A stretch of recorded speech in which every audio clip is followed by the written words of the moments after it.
లేకపోతే లైఫ్లో సక్సెస్ అవ్వాలని ట్రై చేస్తూ ఉన్నప్పుడు all of the sudden failure అతనికి వచ్చినప్పుడు ఏంటంటే దాన్ని చూసి చాలామంది సక్సెస్ కింద ఫీల్ అవుతూ ఉంటారు. అది వాళ్ళ సక్సెస్ కింద ఫీల్ అవుతూ ఉంటారు. నేను చెప్పాను కదరా వాడికి అంత సీన్ లేదని. అరే వాడికి మ్యాటర్ లేదురా, వాడి ఫ్యూచర్ అంతా ఇట్లాగే ఉంటుందిరా, వాడి దేనికి పనికిరాడురా అని చెప్పి ముందుగానే ఒక బోర్డు పెట్టేసుకొని వీడు వేస్ట్ అని చెప్పి ఒక సర్టిఫికేట్ కూడా ఇచ్చేస్తూ ఉంటారు.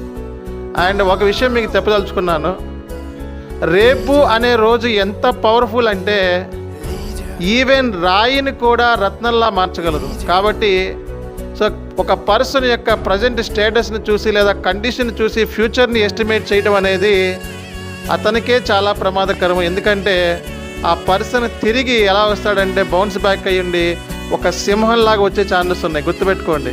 ఎందుకంటే సో కాలానికి అంత పవర్ ఉంది, గుర్రం కూడా ఎగరవచ్చు. ఓకేనా? Thank you so much.